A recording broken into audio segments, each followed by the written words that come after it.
Дорогие друзья, уважаемые радиослушатели, телезрители, здравствуйте! Вашему вниманию в прямом эфире программа «Якутск сегодня». У микрофона с вами я, редактор Вета Вишнякова, наш режиссер Мария Новгородова. А в нашей студии гость.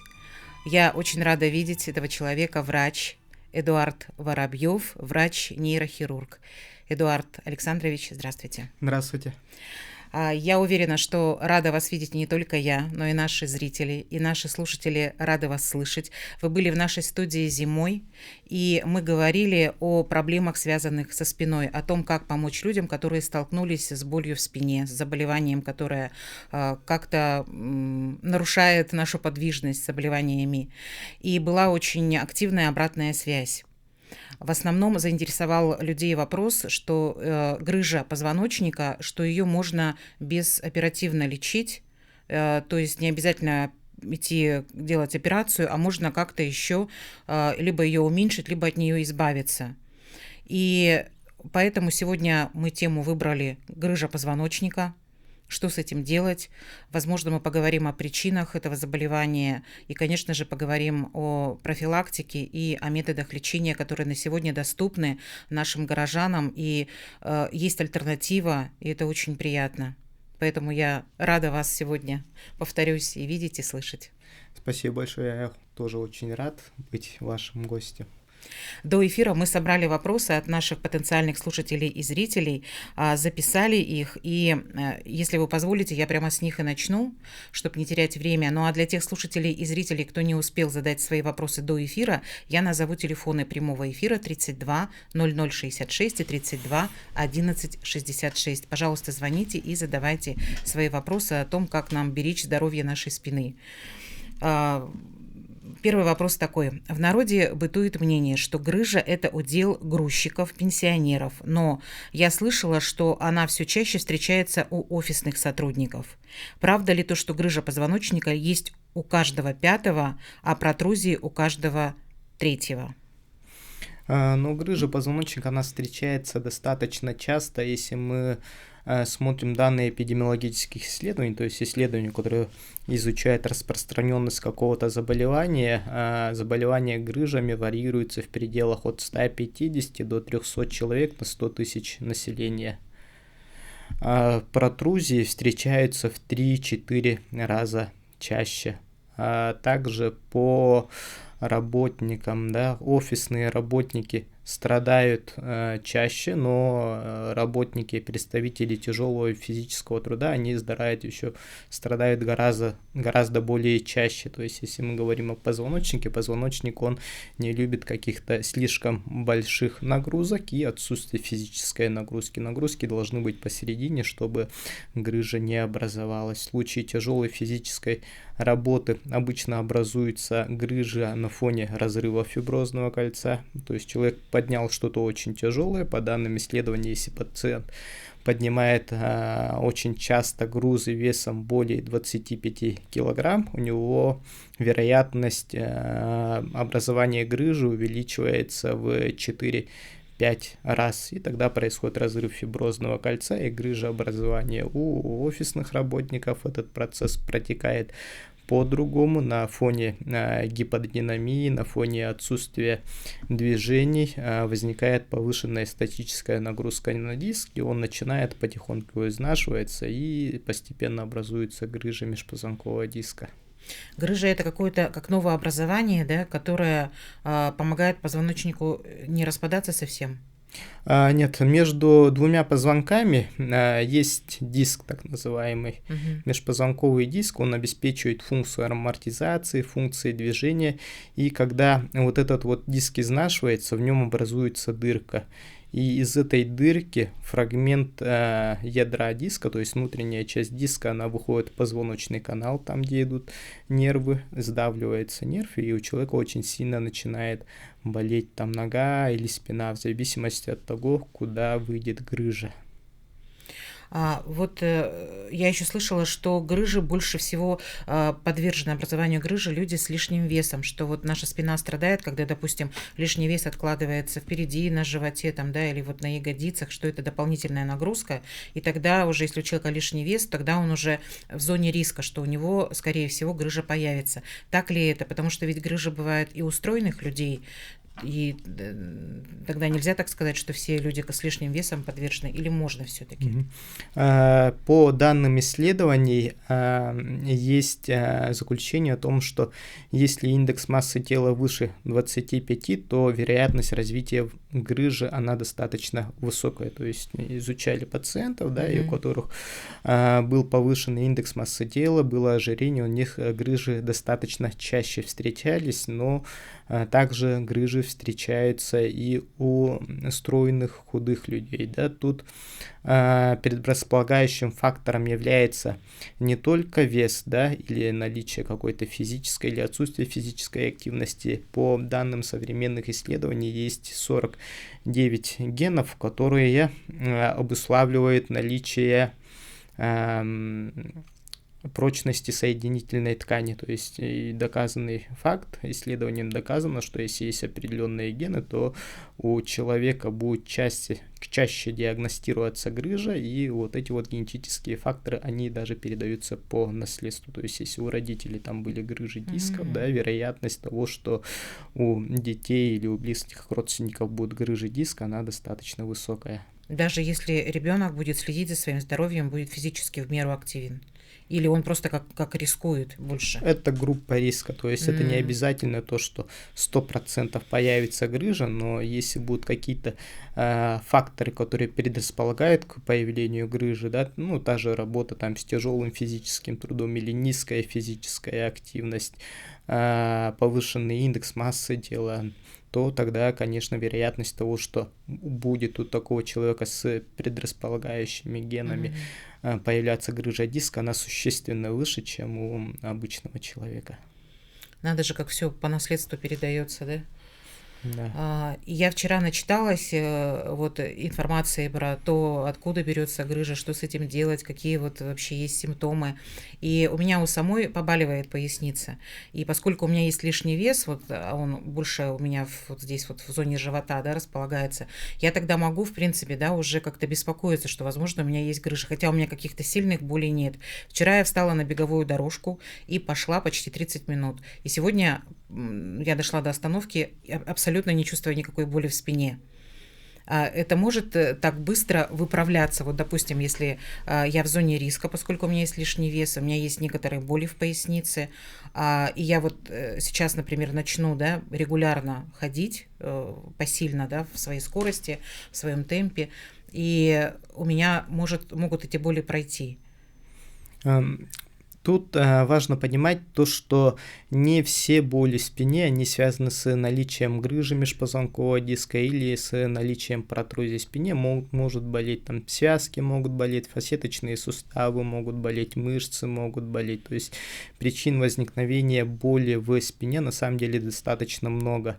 Если мы говорим об основной причине боли в спине, это даже не грыжа. Грыжа диска там занимает порядка где-то 10-20% от всех болей в спине, в основном 70-80% это так называемая неспецифическая боль в спине, которая обусловлена наличием так называемого износа позвоночника. Это спондилоартрозы могут быть, да, это боли, связанные с мышечно-тоническим синдромом могут быть. Если постоянно делать умеренную физическую нагрузку, если делать постоянно лечебную физкультуру, то, как правило, люди, у которых начальные изменения в позвоночнике, они у них достаточно сильно улучшается самочувствие. Если вот, допустим, к нам переходят пациенты, мы спрашиваем у них, как самочувствие, что болит, делают они лечебную физкультуру, нет, и вот мы им рекомендуем постоянно лечебную физкультуру делать и периодически зовем их на повторные приемы. И те пациенты, которые делают постоянно лечебную физкультуру, у них самочувствие гораздо лучше, и такая тенденция выявляется. Вот пациент приходит, говорит: да, я делаю лечебную физкультуру, потом мы повторно его вызываем через 3-4 месяца, он, ну, как говорится, обленился, да, перестал делать лечебную физкультуру, ну, и он так и говорит: я, говорит, перестал делать лечебную Полегчало. физкультуру, и мне опять как будто такое ощущение, что стало хуже. То есть тут надо понимать, что физические упражнения, движения, они для позвоночника обязательны, потому что позвоночник так устроен, то что он должен двигаться. Как чистка зубов, да, Как наверное. чистка зубов, да, можно сказать. Наше да. тело такое оказывается благодарное, да, вот только-только ты начинаешь как-то, да, внимание проявлять и, допустим, как-то заботиться о нем, да, оно тут же перестает болеть. Да, да. Поэтому за организмом надо ухаживать. Я вот говорю пациентам, если у вас есть, допустим, автомобиль, вы же за ним ухаживаете, там масло меняете, да, на техосмотр возите автомобиль. Таким же образом надо ухаживать и за своим позвоночником. То есть периодически там делать лечебную физкультуру, там какие-то можно массажи делать, да, какие-то процедуры можно делать, чтобы не доводить до развития грыжи. Ведь профилактическое лечение, оно, скажем так, гораздо меньше времени и сил отнимает, чем полноценное лечение, когда у человека, допустим, уже случилась грыжа и какой-то выраженный болевой синдром. Кстати, у нас был здесь вопрос про массаж. Всегда ли массаж полезен при заболеваниях спины? Потому что первое, наверное, что человек, да, предпринимает, это вот все-таки он ищет массажиста, который ему разомнет, кровь разгонит, ну мы так рассуждаем, и что как будто бы и боль уйдет. Ну, тут надо диагностировать по причине возникновения болевого синдрома, если это будет грыжа с выраженным корешковым синдромом, то есть с выраженной болью там в ноге, да, или в руке, если это шейная грыжа, то массажи, как правило, они сильного облегчения не вызывают, более того, они могут вызвать усиление болевого синдрома, но если эта боль обусловлена наличием перенапряженных мышц, мышечного спазма, мышечно-тонического синдрома, то массажи, они достаточно хорошо улучшает самочувствие, то есть надо подходить из того, что беспокоит, да, если массаж показан, то можно его делать, и эффект будет достаточно хороший. Вот еще вопрос, помогают ли хондропротекторы и витамины группы В в борьбе с протрузиями и грыжами?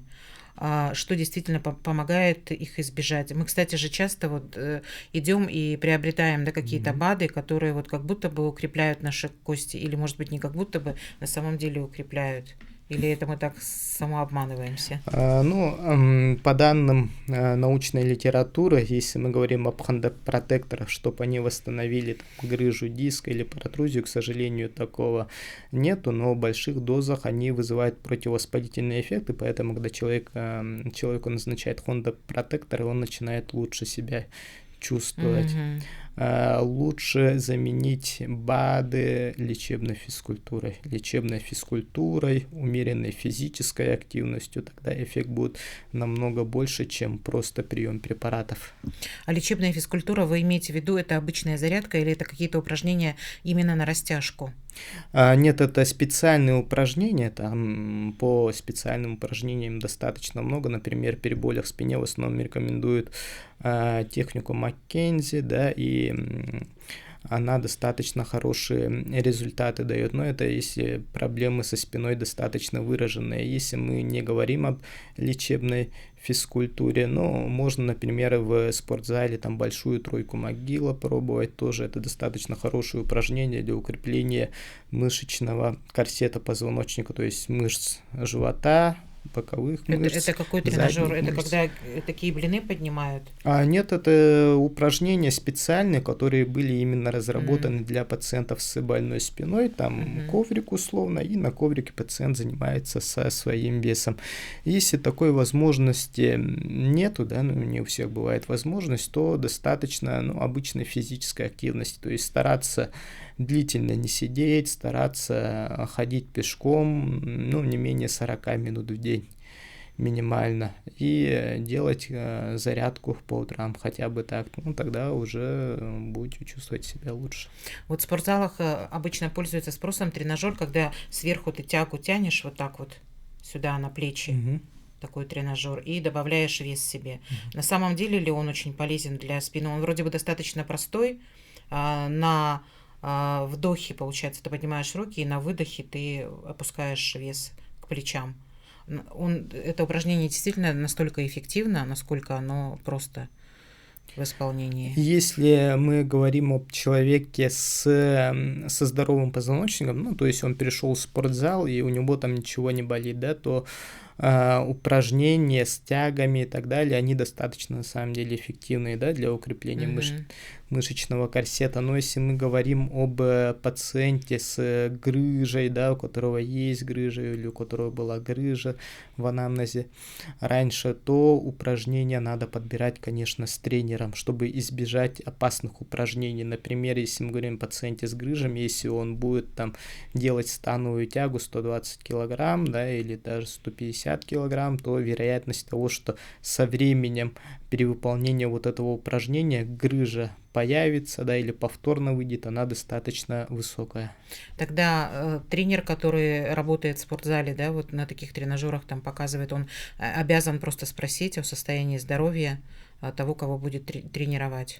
Да, вот обычно в нашей практике тоже спортсмены приходят, и, в принципе, сейчас хорошие тренеры недостаточно хорошо ориентируются в этом, они даже если пациент с грыжей, они специально направляют его к нам, чтобы проконсультироваться, там можно какие-то упражнения делать, нельзя какие-то упражнения делать, ну, и, безусловно, конечно, перед упражнениями лучше уточнить, какие были заболевания. А ведь человек может и не знать, что у него есть грыжа, например, не сильно выраженная боль, и там, ну, чуть поболело, и все. Может же такое быть? Или если грыжа есть, то она болит, и ты эту боль ни с чем не перепутаешь? Тут надо подразделять понятия, да, есть так называемые клинически значимые грыжи, то есть это грыжи, которые вызывают определенный болевой синдром, а есть так называемые грыжи, как просто находка на МРТ, то есть человек делает МРТ позвоночника, потому что у него побаливает, но признаков сдавления нерва нету, ну и там есть какая-то там небольшая грыжа. Такие грыжи достаточно часто встречаются, ну и в принципе, если грыжа человека не беспокоит, мы же не МРТ картинку лечим, мы лечим пациента. Если грыжа человека не беспокоит, именно манифестация болевого синдрома, то вот эту вот грыжу можно ее активно не лечить, а больше заниматься профилактикой. А вот, кстати, вопрос есть такой тоже про МРТ и про грыжу. Возможно, я даже продублирую то, что уже спросила, просто нюансы не совсем понимаю.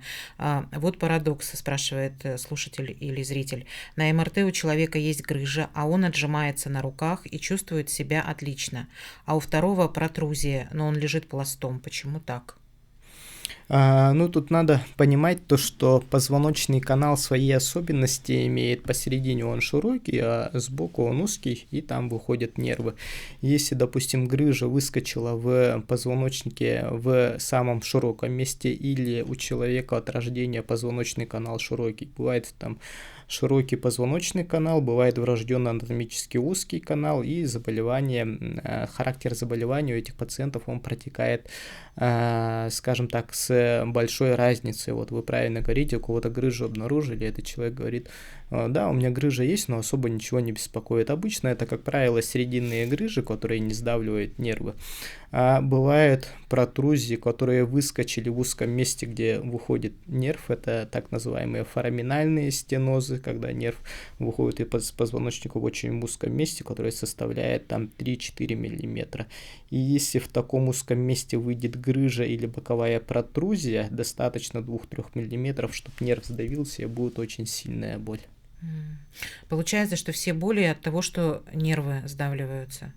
Если мы говорим об боли, которые отдают в ногу, большинство боли это которые обусловлены именно сдавлением нерва. А так большинство, скажем так, вообще всех причин боли в спине, это не специфические боли в спине, они порядка там 70-80% случаев составляют. То есть они не связаны с грыжей диска. Грыжа диска это где-то 20-30% от всех болей в спине. Вот про то, как лечить грыжу не операцией, я, наверное, оставлю этот вопрос на второй блок. А сейчас вот что-нибудь а, так. Вот можно ли определить грыжу по онемению мизинца или прострелу? Кстати, вот онемение руки, например, с утра, может ли говорить о том, что у человека есть грыжа или протрузия в спине? По онемению только, конечно, определить наличие грыжи невозможно, потому что может быть так и сдавление нерва на уровне позвоночника, и сдавление нерва на уровне конечности, то есть руки или ноги. Да, есть определенные тесты, которые мы выполняем при осмотре, когда человека надо неврологически посмотреть, и уже тогда можно выявить причину. Допустим, у человека онемела рука, тогда мы очень внимательно смотрим и выясняем причину, где именно сдавление, либо в руке, Продолжим либо в через шее. короткие 4 минуты. Извините, что перебиваю. Дорогие друзья, мы снова в прямом эфире. В нашей студии сегодня врач-нейрохирург Эдуард Александрович Воробьев, и мы отвечаем на вопросы, которые помогают понять, как заботиться о своем здоровье, о своей спине, о том, как не допустить развития грыжи, если уже ты с этим столкнулся, какие на сегодня есть методы, альтернативы лечения, всегда ли нужна операция, и как наши горожане могут решить этот вопрос с помощью наших врачей. Телефоны прямого эфира 32 0066, 32 11 66. Вы по ним можете задать свои вопросы. Я с разрешения Эдуарда Александровича читаю уже те вопросы, которые мы собрали до эфира от слушателей и зрителей. И вот вопрос, который я обещала задать в самом начале нашей программы, который наши зрители и слушатели задавали как обратную связь после того, как вы первый раз были в нашей студии. Раньше слово «грыжа» звучало как приговор к операции. Сейчас есть лечение лазером. Расскажите, пожалуйста, простыми словами, что это и каков механизм? Ну, в нашем городе по лечению грыжи протрузии имеется два вида лазера. Один лазер – это инвазивный лазер, и другой лазер – это физиотерапевтический. Если мы говорим об инвазивном лазере, то человек ложится на операционный стол и устанавливаем большую длинную канюлю, то есть большую длинную иголку, втыкаем в межпозвонковый диск, и в высокой температуре вот этот вот диск, он выпаривается. А человек под наркозом в это время находится? Под местной анестезией. Такой лазер хорош, когда есть вот эти вот циркулярные протрузии, да, то есть диск, внешнее повреждение диска нету, фиброзного кольца, но вот этот вот диск, он начинает как бы сдавливать нервы. Тогда можно делать. Обычно вот эту технологию, если секвестрированная какая-то грыжа, то не применяем. И второй вариант лечения – это лазер физиотерапевтический, так называемый холодный лазер. Суть его состоит в том, чтобы помочь организму избавиться от грыжи. По данным исследований, секвестрированные грыжи, они рассасываются обычно в 90% случаев. То есть по данным научной литературы есть исследования, которые большие мета-анализы, обзорная литература, когда очень много пациентов исследуют и смотрят, сколько процентов вот этих вот грыж можно уменьшить. Если есть, скажем так, определенные моменты с грыжей, которые подразумевают то, что она, скажем так, может уменьшаться в размере, можно использовать физиотерапевтический лазер. Он устраняет отек, он устраняет воспаление, но эта технология работает в совокупности с другими методами. Обычно применяется там плазмотерапия, чтобы усилить регенерацию тканей, применяется лечебная физкультура, применяется электростимуляция, и это все в совокупности позволяет уменьшить объемы выпавшего секвестра, то есть выпавшей грыжи межпозвонкового диска. Она естественным образом начинает рассасываться, потому что когда появляется грыжа межпозвонкового диска, организм на нее как бы реагирует. Эволюционно организм так устроен. Туда прорастают сосуды, подключаются специальные клетки макрофаги, и вот эти вот клетки, скажем так, начинают вот эту вот грыжу поедать, грубо говоря. Это вот как, допустим, вот заноза в палец зашла, и она вот начинает гноиться, скажем так, организм ее отторгает, также с грыжей, ну, то есть тут без только инфекционного агента, скажем Вы так, да. помогаете как бы организму правильный вектор, да, выбрать? Да, надо запустить вот этот вот механизм, потому что по данным исследований где-то 30-40% грыж, они могут уменьшиться в объеме самостоятельно вообще без лечения. Мы такие случаи встречали. То есть человек приходит с грыжей, потом уходит, там ничего не делает, и повторно приходит, а там грыжа достаточно сильно уменьшилась, но, к сожалению, это не всегда происходит. Тут надо учитывать то, что у определенных пациентов, это если пациент абсолютно здоровый, если пациент страдает гипертонией, курит, ожирением, сахарным диабетом, вероятность наступления этого процесса, она очень низкая, поэтому организму в данном случае надо помочь таким комплексным способом, используя лазер в том числе. Спасибо. У нас есть звонок слушателя или зрителя. Алло, здравствуйте. Здравствуйте, мои дорогие. Я хочу спросить так. А вот нам Владимир Александрович порекомендовал крутые упражнения. То есть мы как делаем? Даем ладони на спину, на бок кости распрямляем. Это помогает избавиться от грыжи? То есть это выравнивает позвоночник? Смотрите, только упражнения, они, к сожалению, уменьшить грыжу невозможно. Ну, при помощи их уменьшить грыжу невозможно, но если мы будем правильно лечебную физкультуру делать, укреплять мышечный корсет позвоночника, обычно уходит микронестабильность, микродвижение позвоночника, он начинает нормально, скажем так, держаться за счет мышечного корсета, тогда основная нагрузка уходит на мышцы, на позвоночник нагрузка снижается, на межпозвонковый диск снижается, и человек даже с грыжей, если он очень хорошо проработал вот эти вот поясничные мышцы, мышцы кора, он чувствует себя гораздо лучше, несмотря на наличие грыжи. Спасибо большое за ваш вопрос, за внимание к нашему эфиру. Спасибо большое, Эдуард Александрович, за ответ. И так, мы поговорили, да, о том, что грыжу можно вылечить не операцией, но, возможно, есть какие-то случаи, вот здесь еще есть вопрос о том, что операция обязательно, то есть без операции человек уже не сможет выздороветь. В какие моменты назначается именно только операция? Или, например, можно попробовать вот лазер, да, посмотреть, как это будет, а потом уже идти к операции? Или есть такие случаи, когда лазер уже точно не сработает?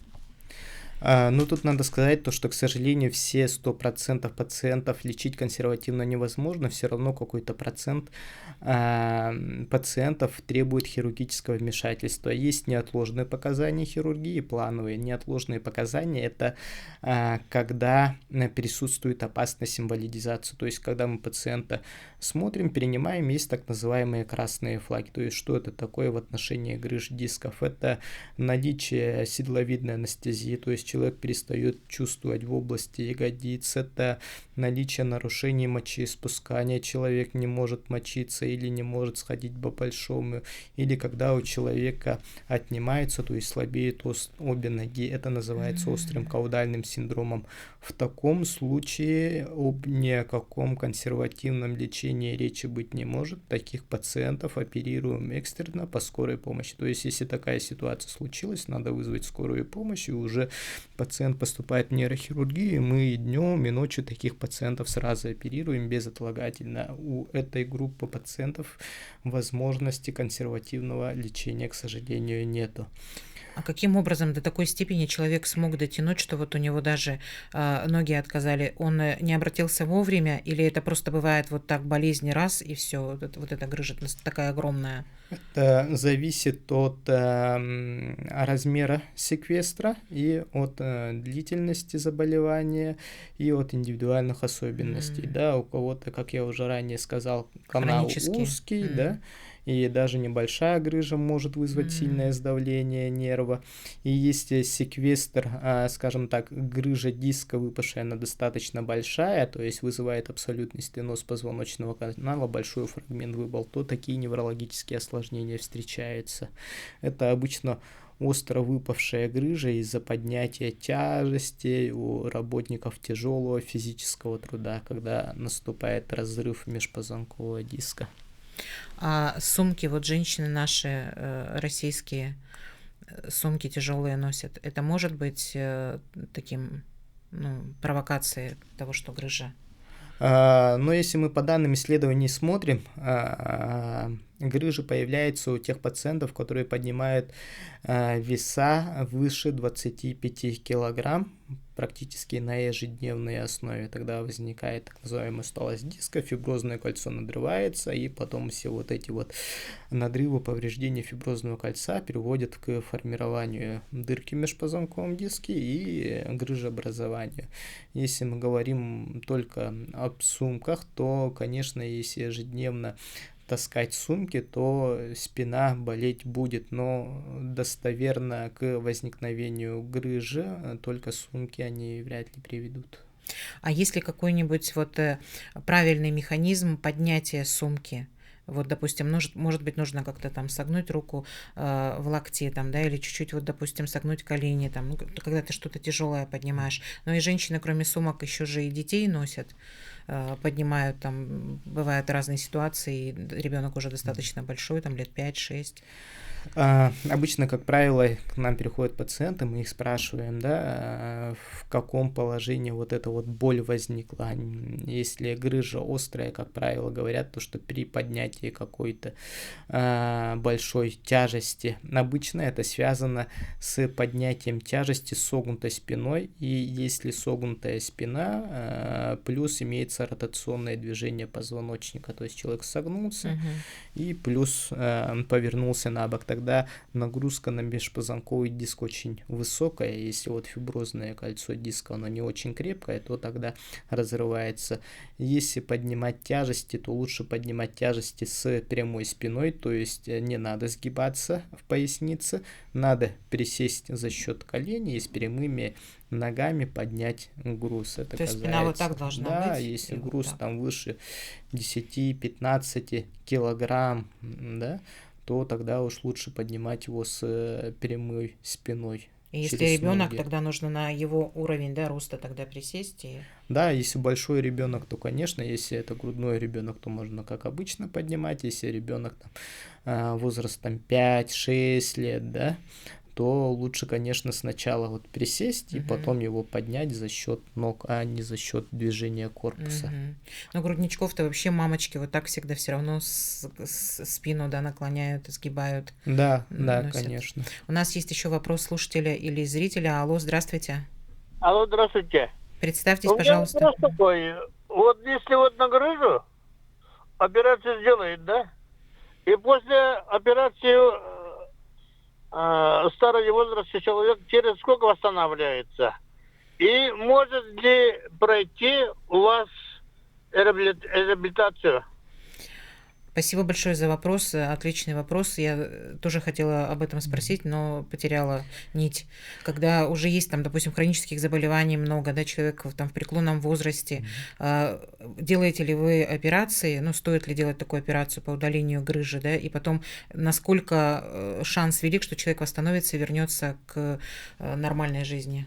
Если мы говорим об экстренной ситуации, допустим, которую я раньше озвучил, когда грыжа вызывает слабость в ногах, то таких пациентов оперируем несмотря на возраст. Есть плановые операции, которые мы выполняем после подготовки пациента к операции. То есть если пациент страдает гипертонической болезнью, там оперированное сердце, стенты стоят, сахарный диабет имеется, то вероятность, скажем так, осложнений у данной категории пациентов, она достаточно высокая. Если даже пациент, скажем так, возраст его такой немолодой, но в принципе нету каких-то сопутствующих заболеваний, он активный, то вероятность осложнений, она не очень высокая. Тут нужен индивидуальный подход, и поэтому, когда, допустим, человек поступает на операцию, его смотрит два доктора. Это врач-нейрохирург плюс и анестезиолог, и они совместно решают, вот можно человека прооперировать или нет,